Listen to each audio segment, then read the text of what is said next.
Hey everybody, how are you? It's your old pal Boise with another daily sobriety vlog.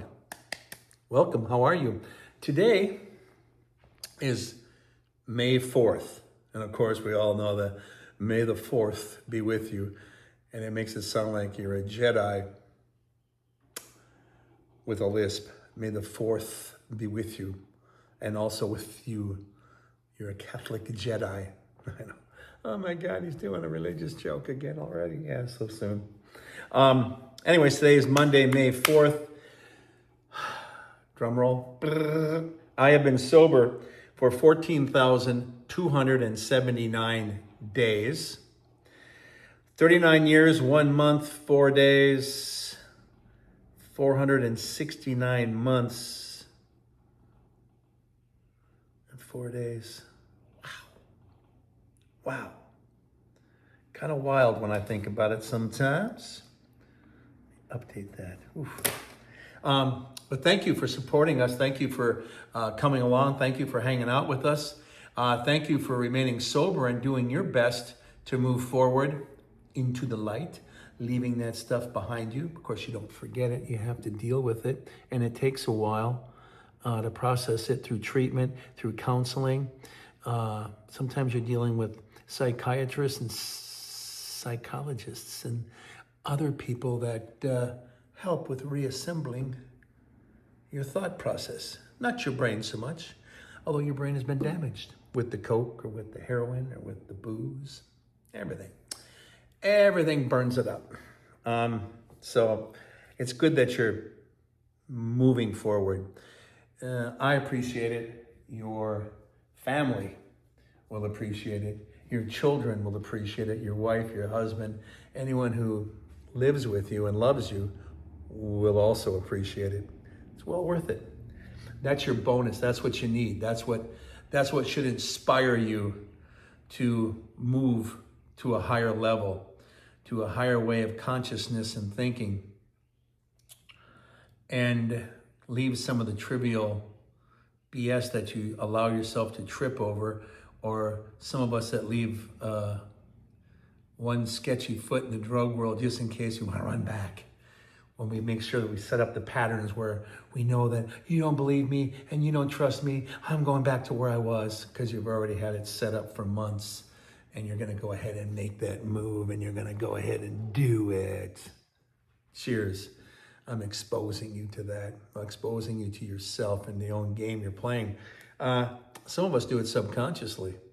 And when it gets pointed out, you're like, nah, wait. Yeah, there is something to that. Wow, I thought I was original and unique. You gotta be grateful for where you come from, what you're doing, how you got to where you're at. You gotta be grateful. And when you're repairing it, you have to be grateful and have gratitude to where you're moving forward and processing and leaving some of that pain and misery behind. But you gotta make sure you process it. You just can't throw it in the back and it's good, because it'll come back to haunt you every single time. Cheers. Gratitude. I'm going to mention some things that I'm grateful for. I'm grateful for being sober. I have issues with health as you get older, as you do. I also have issues off and on with my weight, because if I'm being healthy and I'm not doing drugs, I'm not doing alcohol, but somehow I'm letting the self-analyzation of myself be left by the wayside and not dealing with it properly or daily and letting it build up, all of a sudden I can get doubt, I can get regret, I can feel miserable, I can feel like I let myself down, I feel like I'm less than I should be, less than a man that I have been. How could I let myself down so bad? Oh my God, I just can't believe that I'm such a failure. And then I'm eating cookies and sweets, and all of a sudden I'm gaining weight, because a good junkie or alcoholic knows that sugar is the ultimate replacement for that drug. So yeah, that and coffee, or coffee with a lot of cream and sugar, a lot of sugar, a lot of sugar, a lot of sugar, a lot of sugar. Like, damn, dude, did you ever put that much white stuff up your nose that you put in your cup? That's how some of us behave, and that's how some of us get exposed or are seen by others, because if somebody makes a remark like that, they're not pushing you away. They're a reflection, and they're letting you know what they see, and you should see it yourself. Because if you don't, you're hiding it from yourself, and you're going to fail. You're going to feel miserable, and you're going to have to turn it around and then clean up all that mess and keep moving forward, which is what I've done too. During the pandemic, right before the pandemic, my arthritis flared up really bad. I was really depressed, and I just ate sweets. And I went from 210 pounds to 335, 340 pounds. And then Kim suggested that I become not only a vegetarian, a vegan. No eggs, no cheese. Cheese is bad too. Lay off the bread too. No sodas. That was the greatest trick she ever said. It's like, why don't you want to lose 10 pounds without doing one sit-up? Yeah, who do I got to kill? Your sodas. Stop drinking them. What? Yeah. You keep drinking them and you're gaining sugar upon sugar upon sugar, and you're not losing weight. You're gaining it slowly, and it slowly accumulates in you. And then when you stop, it'll take a while to process it, but by 30 days, you'll at least process 10 pounds of fat, body fat, because you're not supplying it with that sugar. And of course, me being an ex-junkie or a junkie, I guess it depends on something like, you're never cured. Yeah, I know. But I call myself an ex because I'm not currently using. But that also signals that I was one and I was using, and you can determine what you want out of that. I can give two shits about how you think about that. That's why I say it, because it's out there, and that way I can't hide it. But anyways, I lost 10 pounds. Like, wow, this is fantastic. I think I'll try that vegan thing you're talking about. And then when the pandemic came and they paid me because I was a gig worker, after I got out of the restaurant business, I got paid to stay home. So I did. But then I went and walked. I do my 10,000 steps every day still. But at that time, I was doing 25 to 30,000 steps, because that's all I did was step and walk and do yoga and work out. And when I ate, I was eating vegan, plant-based food, or just salads and vegetables. And that became my favorite. I enjoy just eating a carrot now for a snack. Pretty weird. This is how you can tell you're a vegetarian or a vegan. If you drop a baby carrot or a piece of celery on the floor and you still just go and eat it, you're a vegetarian. Same way that you go, oh, that's gross. Yeah, bet you did that with an M&M, haven't you? Yeah. Oh, you're really a junkie with sweets when you drop candy corn and you pick it up and eat it. But usually we would eat sweets off the floor. Drop a little Debbie snack cake. You ain't letting that go to waste. And you eat it. But if you do it with a carrot, because if you're not a vegetarian, like, oh, the hell with it, and sweep that up later. Just don't step on it, you might slip. It's a big difference. You can tell by your behavior sometimes what you actually are. But yeah, so I lost a lot of weight. I got down to 200 pounds. At the time, I was a diabetic, but all my numbers got in line, so I was no longer a diabetic either, and I didn't have to take the medicine, so it was really quite a cure, and I felt fantastic. And then my arthritis flared up. I got depressed again, and then I got up to about 275 before I stopped again. The funny thing is Kim will say something to me, and she's not vulgar like I am. She's a person of class. Why she's with me? Fascinating question. But when she talks to me in my language, then I know she's serious. Like the first time when I was like almost 340, and she literally said, are you gonna fucking do something? Are you just gonna die and kill yourself? That's quite a mirror. Thank you very much. And she did it again when I got up to about 270. So thank you for that. And I just pulled my head out of my own ass, and I started applying myself again. And it's a good feeling when you start applying yourself, even though you've done it before. It's a feeling, a rush, like you're going the correct direction. It's exciting. It's empowering. And you're like, my God, this is great. So like right now, I'm losing the weight again from 275. I'm just cracking 240. So I got 40 more pounds. I want to get below 210. I want 200. So I got 40 more pounds to get rid of. But I feel good already now because it's kind of fun when you can reward yourself. Here's some mental gymnastics for you. Today's May 4th. I went to see the Star Wars movie 50 years ago. Yeah. That is quite a chunk of time too. And at the time I was very high at the movie. Definitely high. The greatest thing about being sober is I could still enjoy it without being high, just like I could enjoy music without being high. And I even told my counselors, if that's the case, I'll be fine. And they said, that's not how it works. And I said, with me it is. So I'm grateful for that because I didn't enjoy music and movies before I started socializing with drugs. I was talking to someone yesterday about drugs and alcohol. And when you first start, it's fun, it's exciting, it's socializing. You're just you're just in the in crowd. This is great. And you haven't accelerated or crashed and burned yet. So it's all kind of new and a novelty and it's exciting. And I'm breaking away from my parents. I'm my own person. I'm a teenager. I'm finally a man. You're finally a woman. Yay. And we're actually just, when you're 30, you look back and go, God, are we stupid kids? But that's how it is. Because actually, when you're 50 and you look back at 30, you also say, God, are we stupid kids? We're always learning, we're always growing forward. Never think that you're on top of everything at every single moment because you're not. And that's the part of the false pride that'll set you up to knock you down like a bowling pin. You do it to yourself, other people will do it too. And once you fall, they pile on you. So it's a horrific feeling. You know exactly what I'm talking about, don't you? That's right. But it's exciting when you start getting yourself healthy again because a little over 30 years ago, I was in Den Haag.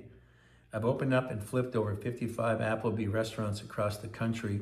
It was Applebee's International in the 90s, and by God, we were actually doing stores internationally. They were just starting to put their toe in the water, but they retracted pretty quickly after that because distribution and franchise fees and other things was just too hard. And in Europe, they don't even tip. So they include it in the meal, and people get paid a decent wage to be your server. They're not reliant on your tips. And if you tip, it's just extra. But it's a whole different culture in Europe than it is here, and it was kind of fascinating to learn that. But I'd buy t-shirts. I would buy, everywhere I went, I would buy Hard Rock, if they had a Hard Rock in the city, and definitely Planet Hollywood back in the day.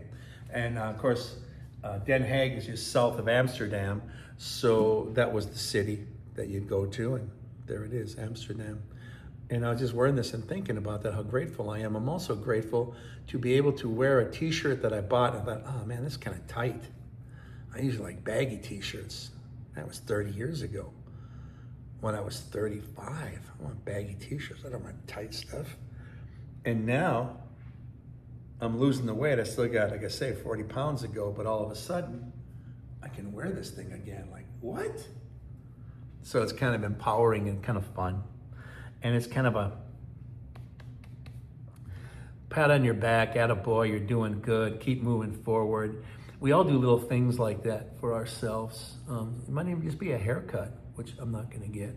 But you get a haircut and you go, hey, I look good today. This is great, I like it. And you feel good, you feel handsome, and you're out there, or you're a woman, you feel beautiful, and you like being seen. And it's a great empowering feeling. And you notice that people talk to you differently because they're reacting to what they're seeing. And they're approaching you as such. Just like people who already know I'm sober, I don't have to tell them, I go, yeah, by the way, I'm sober. I've been sober from drugs and alcohol for 39 years. People that already know. So they approach me a certain way because they already know the narrative. And that's a big narrative of my life. And a lot of people know, everyone in Houston does not even know the jackass I was back in Duluth, Minnesota. No one knows down here. Even people in Nashville don't know. Even the people that I opened stores with, because Applebee's, the corporate office was located in Kansas City. And it was amazing. It really was. I think it was Overland Park we were at, but it was amazing that those people didn't know either. And then when they heard, they were like, "Oh wow!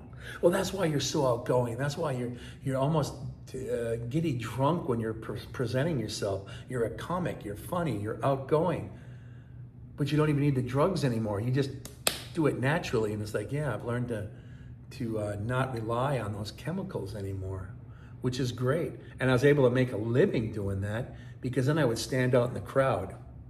And then other franchise, we corporate stores, but we do franchise stores.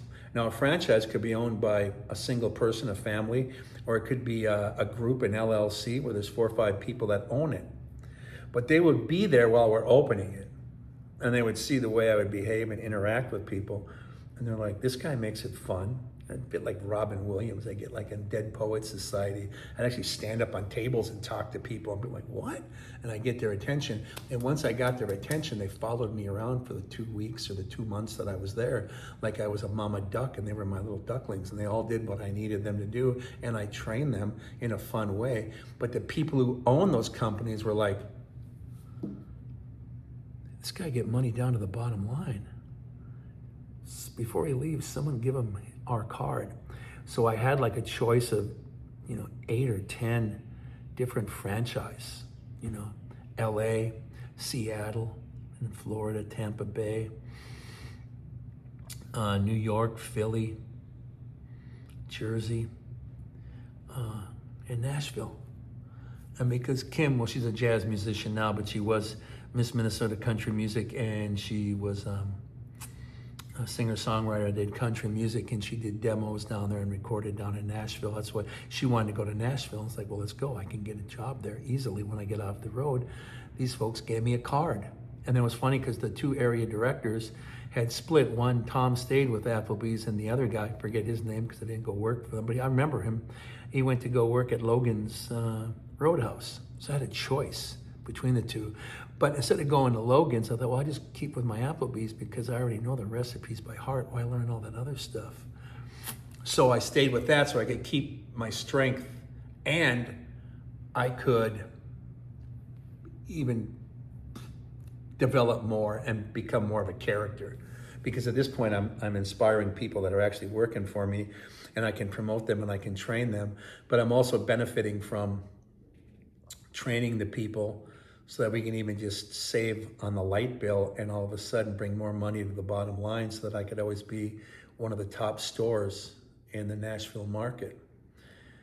Which led to us having a big celebration, and we were in my first time in Jamaica, and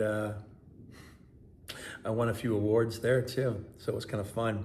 And it was really funny because I was the only one, because it was an all-inclusive, so you could drink and eat to your heart's content. It was all included. You didn't tip. It was part of the inclusion. People were being paid well enough, so you didn't need to tip. You never carried your wallet, never carried your ID because they already knew who you were, and you were already registered, so you can just freely drink. And the funny thing is, in Jamaica, and some of my coworkers, the other general managers, would laugh and say, man, we've only been out here a couple days and they all know who you are. How the hell do they know who you are? I'm the only sober guy on the whole fucking island, evidently, especially in our group. So it came to the point where, oh, there's Cece saying hi. It came to the point where if I come in, I'd have everyone get drinks and I'd come and get a banana smoothie.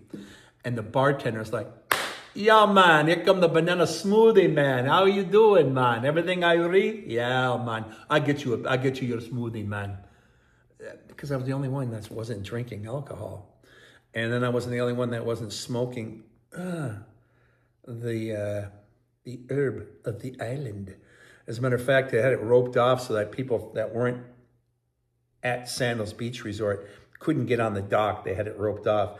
But there'd always be some guy on a kayak or a canoe or those stand-up paddle things come up and go, yeah, man, you need any herb? I got herb. And he'd sell it to you. You'd reach over and people would buy it. I remember one of the guys who owned the franchise, I saw him buy a nice little bag of weed and go back to his bungalow. I'm like, wow, everybody's high, everybody's drinking except for me.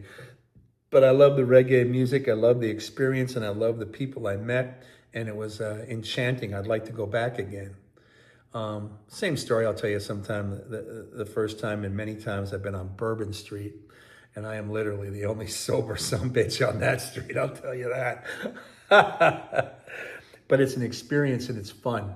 I'm able to mingle with people without them even knowing that I'm not drinking or I'm not doing drugs, and I'm having a good time, so I just kind of filter in and have a good time. And there's music and there's people, and it's fantastic. And I don't feel restricted. Like some people might say, oh, you can't take Boise with you. He's been sober. Just leave him at home. There's going to be beer at this party, and now we don't know how he's going to react to that. You know, that kind of thing. It's like, well, you're not gasoline, and I'm not a match, okay? I'm not going to blow the place up. But it depends on how strong you are with your sobriety, because if it does rattle your cage, then don't do it. You're not strong enough for that yet. Just like when I was a younger kid doing martial arts, when I was a green belt, I could handle green belts and below and maybe a few brown belts, but very seldom did I ever knock a black belt on their ass. More the other way around. I had to get higher in my training before I was able to do anything close to that. And that's how sobriety is too. I mean, that's how your school is in your education. And sometimes you can tell where you are in life by where you sit in the classroom. When I was just a troublemaker having fun, I was in the back. After I'd sobered up and went to college, I was in the front row. And even I graduated from Duluth Central High School, which is no longer available. They closed it down. I think, what are they going to do in Duluth? Make it remote soon? I think they only got 2 schools out of the whole city. Like, what the F? But anyways, but here's an idea. Like every other state, Minnesota, why don't you make your billionaires and millionaires pay their effing fair share? Then you got money for education, money for roads, money for school program. Wow, what a great idea. But they're job creators. No, you're the job creator. You decide if you're going to go to Walmart or Target. I go to Walmart because it's cheaper. I go to Target because I like the service. You vote with your money. You are the job creator. The only jobs these rich people create is a few more accountants to count their money. Hello, McFly. There it is. End of the lesson. Anyways, may the 4th be with you. May you be strong enough that you're able to walk among the rest of the Jedis and fight the dark side. Keep the dark side at bay. But keep in mind, even when a religious leader sells you the light of Jesus, there is a light of Jesus, but it's not 100% light. Half of it is negativity, half of it is the devil. Because if you don't have the devil, you're not going to appreciate Jesus. You know which way to walk. You know which way to talk. If you dance with the devil, you know what you're doing. If you keep away from the devil, fine. He's still going to be playing his fiddle and inviting you to come down to Georgia. The devil went down to Georgia. He was looking for a soul to steal. He was in a bind, and he was way behind. He was willing to make a deal. He's always willing to make a deal, for God's sakes. Pardon the pun, God. It's a question of balance. There's night and there's daylight in one day. There's light and there's darkness in your life. And the darkness is where all the drugs you slowly slid into, where it got real bad, real evil. You were arrested, bad things happened. You beat up family members, you beat your children, you beat your wife, you beat your husband, you beat your brother, you beat your father and mother. You're out of control. You beat up your life, you beat up your car, you beat up your reputation, you beat up your career. Till you pull it together or you crash and burn. Cheers. That's it in a nutshell. Anyways, thank you. One more time, it's May the 4th. I have been sober for 14,279 days. Yay! 39 years, 1 month, and 4 days. Hiri. 469 months and 4 days. He's quite a strong Scotsman, I would say. Nothing gets under his kilt, especially a burr. Thank you. Thank you for joining me. Thank you for helping us on Patreon, Cash App, Venmo, Chime, ding, ding, ding, buy me a coffee, so that we can help in our outreach program to people that need it. You may be the one that needs it. Your brother and sister might be the one who needs it. You may know someone who needs it. If you don't need it, God bless you, but help the others. Because I will guarantee that you can name 5 family members, immediate family members, that could use a little bit of help. Families are not immune. Yeah, we're all going to get some kind of collateral damage. And let's help the children, speaking of collateral damage, from mom and dad who effed up their lives and their marriage and the family unit. And even if they get back together again, it's damaged and they have to repair it. And even though your vehicle is repaired, kids will still remember the horrific crash if they were in the car with you. Even if your house was half burned and gutted and you barely got out with your lives and you rebuild your house, your kids are still going to remember that fire. Now, unfortunately, you're the crash and you're the fire. So you got to keep fixing it your whole life. And as long as you're honest and open about it, maybe your children will not choose that path as well.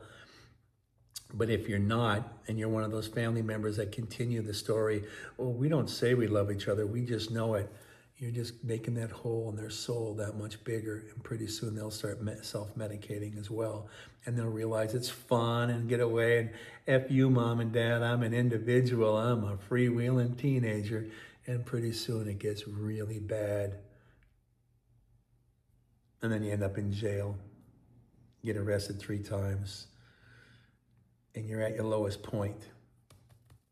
So it took me a while to crash and burn and turn it around. Hopefully you're not as dumb as I am. Hopefully you're not as stubborn and stupid as I was with this. So I applaud you right now for making the effort. Thank you for joining me. Your time is very valuable. I would say it's more valuable than mine. So that's why I thank you from the bottom of my soul. Bottom of my heart, top of my soul. I sometimes get that wrong. I'm dyslexic.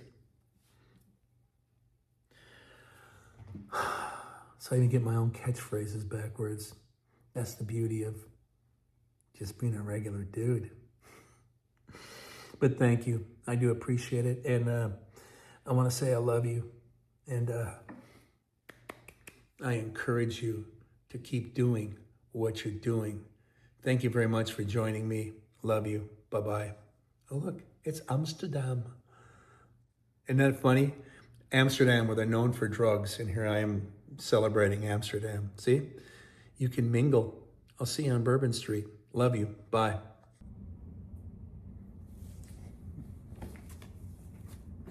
Hey, everybody. How you doing today? It's your old pal, Boise, another sobriety daily vlog. It's a Sunday, May 3rd. Beautiful day out. Down here in South Houston, we can tell that the spring is pretty much ending and summer is coming, because things are coming along. The heat is coming along, and also the humidity is rising. So here comes summer. Cheers. And sitting at my staircase right now, somewhere different, just to set up the camera, and just go over. Sunday. It's sometimes a lazy day. Sometimes you just assess how your week went, how your day is, man, how your life's been. Sunday's a fun day. And then we all hit Monday. It's a manic Monday. As Prince said through the Bangles, just another manic Monday. Wish it was Sunday, because that's my fun day. I don't have to run day. Now it's just another manic Monday.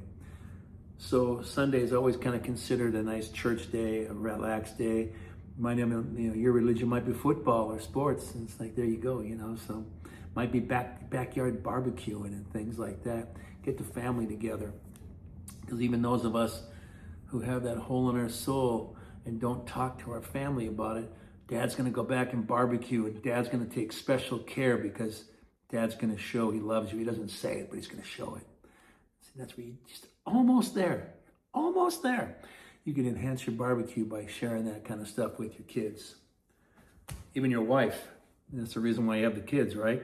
You know what I mean? You know what I mean? Say no more. Say no more. Today is May 3rd, Sunday. I have been sober for 14,278 days. Little update here. 39 years, 1 month, and 3 days. 469 months and 3 days. In the words of the Grateful Dead, what a long, strange trip it's been. Or if you're in England, been. But cheers. Thank you for coming along. Today, I'm just going to answer some questions that came to me, and I got them right here in my phone. But of course, it's one of these apps where you can't expand it, so it's like, so just in case, because your app won't open up everything, you force me into ageism. That's the one thing that I've noticed as I've gotten older, because now I'm more sensitive to it, that we don't use the N word, we don't use the R word, we dance around certain things. But if you're old, no one gives two shits. They don't care. Ageism. You're too old for this, Grandpa. Sit down. So, yeah. And I saw some guys combat it. I like my rock and roll t-shirts and whatnot. And this guy had a t-shirt, I saw it was on Amazon too. And it's like, I might be old, but I saw all the bands when they were around. All the great bands. And I'm like, okay, it's kind of a, yay, kind of a flex, I guess. It's certainly better than like, I've been here like over 20 years. Before that, I was in Nashville. And before that, I was from Duluth, Minnesota, where we call it Duluth, Minnesota. So I kept moving south. So I'm not originally from the South. I remember when I was in Nashville, people say, "Oh my, you're a Yankee." No, I'm not. Of course you're a Yankee, dear. No, I'm not. I'm so far north.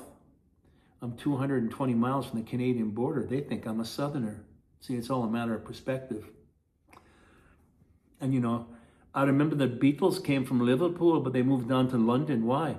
Because in the South, they're considered smarter. And in the North, you're considered some like backwoods shite.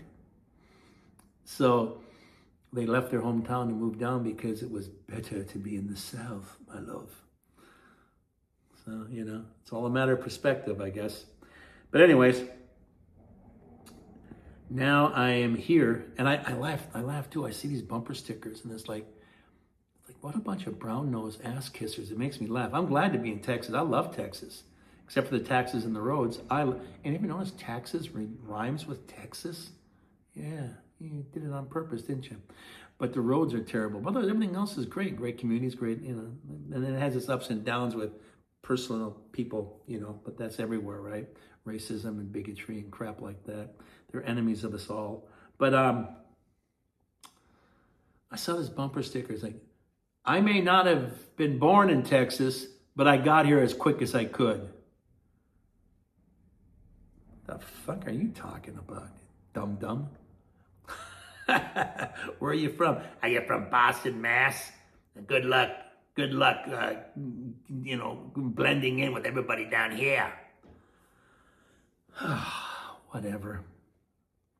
Or even like, I thought they meant themselves, but I guess it was Toyota, because Toyota now has factories here in Texas, like the Toyota Tundra. So it's a Japanese company, but they make it here in Texas. So it says made in Texas by Texans. So it's kind of a funny thing. Now, if you're old like me, you remember Michael Keaton, before he was Batman, was in a movie called Gung Ho, because that was when all the rich companies, and this is how it happened, kids, they realized if they shut down everything in America, ship it overseas, they don't have to pay your grandfather $20 an hour to make a good wage so grandma can stay home and raise the kids. He gets laid off. He has to work part-time or a full-time job that pays half the amount of money. Then grandma has to work part-time or full-time to pay the mortgage and everything, so no one's helping to raise the kids. Now they can't afford daycare. Then all these factories get shut down. Shame on us. We call that the Rust Belt. Remember, you heard of that, the Rust Belt? Yeah? That's because all the shit was rusting. Shame on America for letting that happen. Then COVID came. A lot of bad things with COVID, a lot of good things. I became a vegan. I became healthier. Okay, a lot of people gained weight, I lost weight. And now I'm a vegetarian because I like eggs and I eat a little bit of cheese, so technically I'm not a vegan. So I'm a vegetarian, I'll live with that, boo-hoo. But the thing is that the Rust Belt, they weren't even building parts for the cars. So those things got shut down from Detroit and Indiana and Ohio, and that got made in Canada and Mexico and overseas again. Then all of a sudden it has to get shipped back here. Then the pandemic F's everything up, and then the CEOs who made all that money for those companies for the last few decades lost all that profit because everything got held up in shipping because no one could move it, no one could ship it, no one could get to the docks and unload it, no one could drive it. It would have been easier if they just loaded it up on a truck in Indiana and drove it up to Detroit to finish the cars, but no, they couldn't. Now they're bringing it back in because they realize they effed up. They made a lot of money in the beginning, but the long story is they lost a lot of money. And when they lose a lot of money, that's when they suddenly wake up. So they should have never rusted the belt. They should have kept it strong. And the only people that profited from it were the people up on the top, not the workers.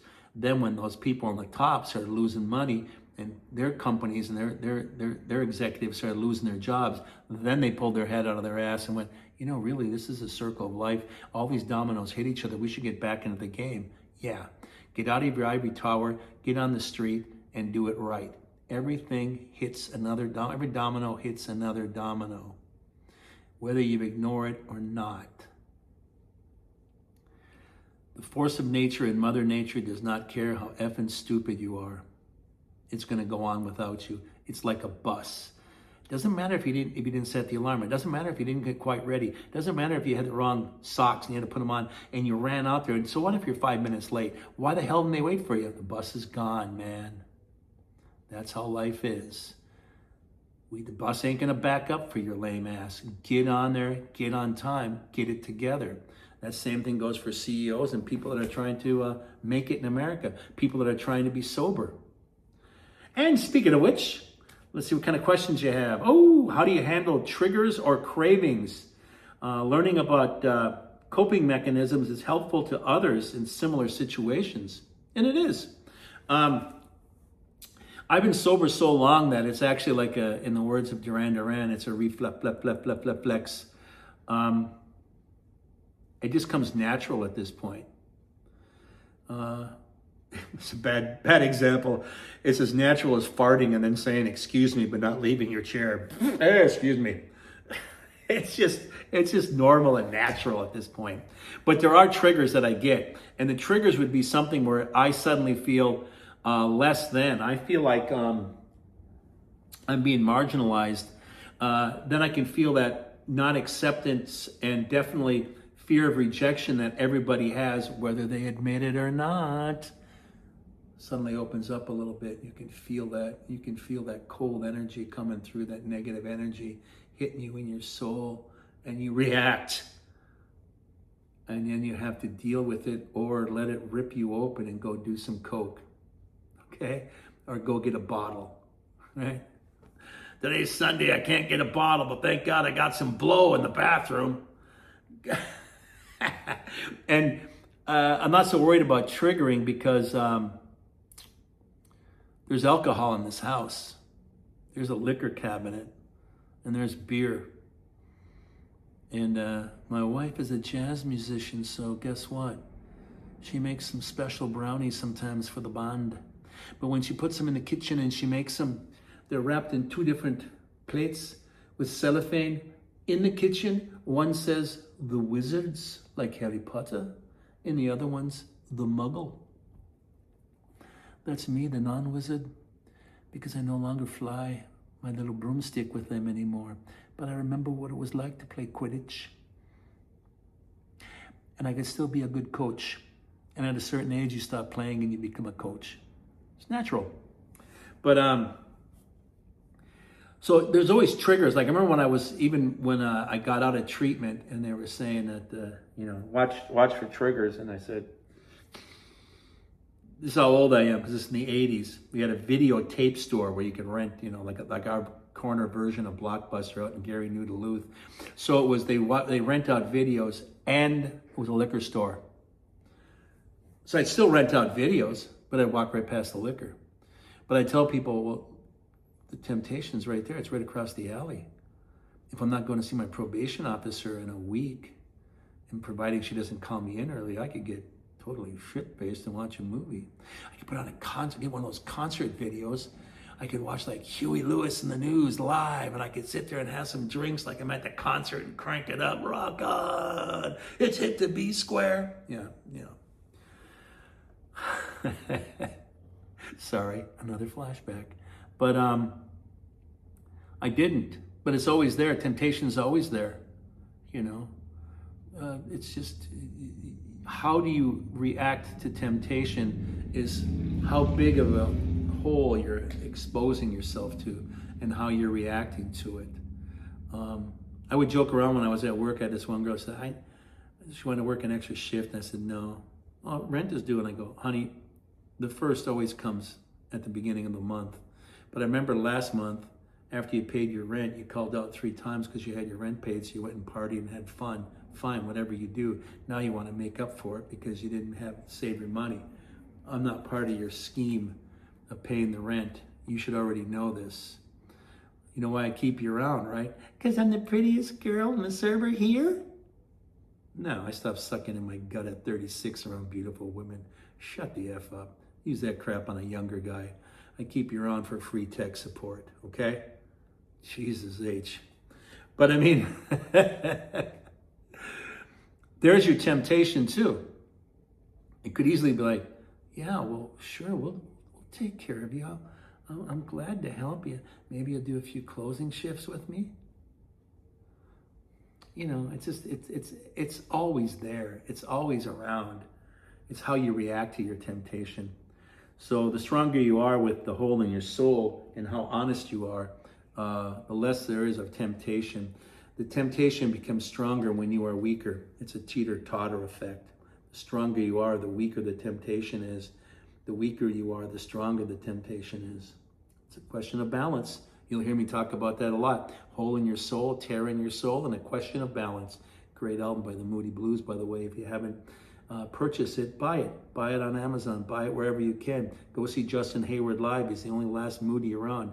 Go see it. Go rent out a video. Go watch him on YouTube. Stream it. Whatever it takes. Enjoy. It's a great concept album. Concept albums will help you understand the concept of your life, because the music you pick for the soundtrack of your life is actually a concept, and it's your life, and it's your story, and it's your concept, and it's really important. So make sure you surround yourself with music as you traverse this terrain called life. Ooh, listen to me. I'm getting Shakespearean. What do you credit most for your ability to stay sober for so long? Understanding what someone sees is their key to success might motivate others.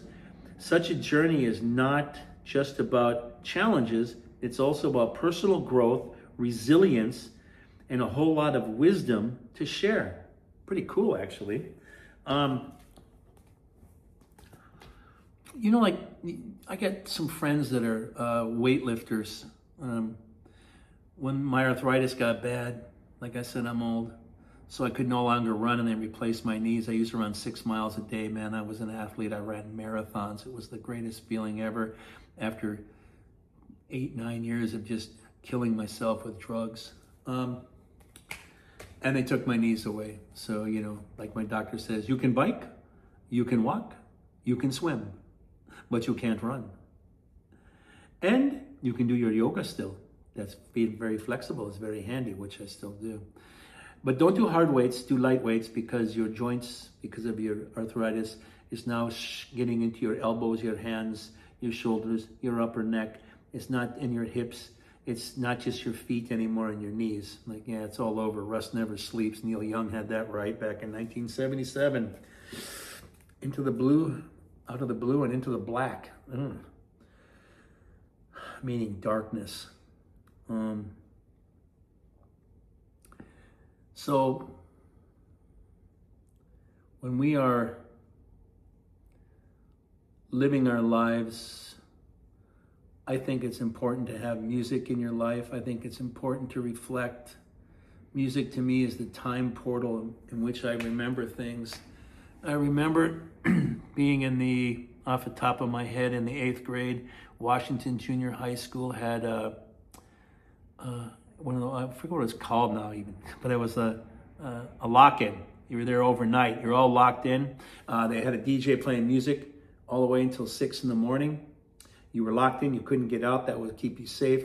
There were 2 different rooms where the boys and the girls could sleep separately, of course. Like, I can't imagine too many 8th graders going, yeah, I'm going to get over there and get some. But, it's like your way of spending it's first time for a lot of us spending after hour time with the opposite sex. And I remember slow dancing to Chicago's big hit at the time. They spliced out this song, Color My World, their long suite. And it was just an easy, you grab your girl and it was like, 1, 2, color my world. And it was easy. And I remember dancing with you, Jenny. Love you, baby. Still do to this day. And I remember that vividly. But what did I do the day before and the day after? I couldn't tell you. But music transported me back to that time of being 14 years old. So I was already a teenager, and you're already feeling awkward, and you're feeling all these crazy emotions. And you're living your life like a cliche and trying to impress girls. And that's where it kind of pretty much starts. And you already have a hole in your soul. It gets even bigger. And later on, you're partying and drinking and trying to impress Jenny. And she's thinking you're clever and funny, but then there comes a time when you drink so damn much or do so much drugs, she can't stand you. Sorry, Jenny. But then I sobered up, and she found me on Facebook. Chef's kiss. We're best of friends. We tell each other we still love each other, but it's more of a love, of a childhood love from the past that was never consummated, which makes it even still special. And she's a grandmother, and I'm just an old fart with cats. Yay. So, traveling in time with your music and sharing it with people and sharing yourself with others, I think, is very important too. That helps, with me, it gives me resilience against something hard. It hardens my metal. Wisdom, I don't really look at myself as being wise, but a lot of people do ask me and try to pick my brain. I'm more self-deprecating, a bit of a comedic and with comedic timing, and kind of downplay my role. But I do appreciate people looking at me in that light. Thank you. And that's why the Temple of Sobriety has me doing what I do. I do a daily video vlog. We're doing soon to do some live streams, and we got some other podcasts coming up. I do the drive-by where I'm driving around in Houston doing my rideshare app, and I pick up rando people that I picked up multiple times, some of them, but new people, and we have conversations, and some of it'll be fun, some of it's on topic, some of it's just people just telling their lives to me, because we're in the 4th largest city in the United States of America, and the most diverse, so the more people you meet that are not like you physically, and when you listen to them, you say, hey, they're no different than I am. You know what happens when that goes on? You meet people like that? You fear them less. And all they are is I always use the word milk. They're a milk container.